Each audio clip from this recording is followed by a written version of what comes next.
മലപ്പുറം കുറ്റിപ്പുറം അത്താണി ബസാർ ഭാഗത്തെ സർവീസ് റോഡിൽ വിള്ളൽ. ദേശീയപാത 66 സർവീസ് റോഡിലാണ് വിള്ളൽ കണ്ടെത്തിയത്. കരാർ കമ്പനി വിള്ളലിൽ കെമിക്കൽ മിശ്രിതം ഒഴിച്ച് താൽക്കാലികമായി അടച്ചു. ജംഷീർ കൊടിഞ്ഞി ചേരുകയാണ്. ജംഷീർ, ഈ കലക്കി ഒഴിക്കുന്ന ഈ മിശ്രിതം അതുകൊണ്ടൊന്നും നിൽക്കില്ലല്ലോ. ഇതെന്താണ്? ഇതിൽ ഒരു കൃത്യമായ ഇടപെടലില്ലേ കമ്പനിയുടെ ഭാഗത്തുനിന്ന്?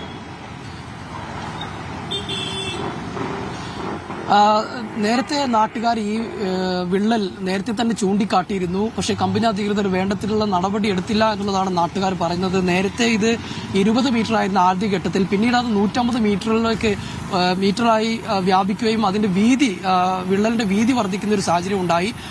ഈ ഘട്ടത്തിൽ ജനങ്ങൾ ആശങ്ക പ്രകടിപ്പിക്കുകയും അതോടൊപ്പം തന്നെ കമ്പനി അധികൃതരെ, അവിടുത്തെ ജനപ്രതിനിധി ഉൾപ്പെടെയുള്ളവർ ഈ വിവരം കമ്പനി അധികൃതരെ അറിയിക്കുകയും ചെയ്തിരുന്നു. എന്നാൽ വേണ്ട വിധത്തിലുള്ള നടപടി കമ്പനിയുടെ ഭാഗത്തുനിന്ന് ഉണ്ടായില്ല. മാത്രമല്ല, ഈ വിള്ളൽ ഇങ്ങനെ കൂടിക്കൂടി വരുന്ന ഒരു സാഹചര്യം ഉണ്ടായതോടെയാണ് നാട്ടുകാർ പ്രതിഷേധവുമായി രംഗത്ത് വന്നത്. ഇതോടുകൂടിയാണ് ഇപ്പോൾ കമ്പനി ഇത്തരത്തിൽ ഓട്ടയടക്കൽ നടപടിയുമായി മുന്നോട്ട് വന്നിരിക്കുന്നത്. അതായത് ഒരു പ്രത്യേക മിശ്രിതം, കെമിക്കൽ മിശ്രിതം ഉപയോഗിച്ച് ഈ വിള്ളൽ അടയ്ക്കാനുള്ള ഒരു ശ്രമമാണ് കമ്പനി അധികൃതരുടെ ഭാഗത്തുനിന്ന് ഉണ്ടായിരിക്കുന്നത്. അതേസമയം തന്നെ ഇതിങ്ങനെ പോയാൽ അത് പോരാ എന്നുള്ള ഒരു ആവശ്യമാണ് നാട്ടുകാർ മുന്നോട്ട് വെക്കുന്നത്. കാരണം നാട്ടുകാരെ സംബന്ധിച്ചിടത്തോളം ഇത് വലിയ തരത്തിലുള്ള അപകടത്തിലേക്ക് പോകുമെന്നൊരു ആശങ്കയുണ്ട്. നേരത്തെയൊക്കെ തന്നെ സമാനമായ അപകടങ്ങൾ പല സ്ഥലങ്ങളിലും ഉണ്ടായിട്ടുണ്ട്. കൂരിയാട് ഉൾപ്പെടെയുള്ള സ്ഥലങ്ങളിലൊക്കെ ആദ്യഘട്ടത്തിൽ ചെറിയ ചെറിയ വിള്ളലുകളാണ് ഉണ്ടായിരുന്നത്. പിന്നീട് വലിയ തരത്തിലുള്ള അപകടങ്ങളിലേക്ക് പോകുന്ന ഒരു സാഹചര്യം ഉണ്ടായിരുന്നു. അതുകൊണ്ട് തന്നെ ഈ ഓട്ടയടച്ചാൽ പോരാ എന്നുള്ളൊരു ആവശ്യം നാട്ടുകാർ മുന്നോട്ട് വെച്ചിട്ടുണ്ട്. അതുകൊണ്ട് തന്നെ ഇപ്പോൾ കമ്പനി അധികൃതർ അറിയിച്ചിരിക്കുന്നത് ആവശ്യമെങ്കിൽ ഈ ടാറിംഗ് പൊളിച്ച് മാറ്റി മറ്റൊരു രീതിയിൽ ടാറിംഗ് ചെയ്യാം എന്നുള്ളൊരു ഉറപ്പ് ഇപ്പോൾ വീണ്ടും ടാറിംഗ് ചെയ്യാമെന്നുള്ളൊരു ഉറപ്പ് ഇപ്പോൾ നാട്ടുകാർക്ക് കമ്പനി അധികൃതർ നൽകിയിട്ടുണ്ട് എന്നുള്ളതാണ്. ഏതായാലും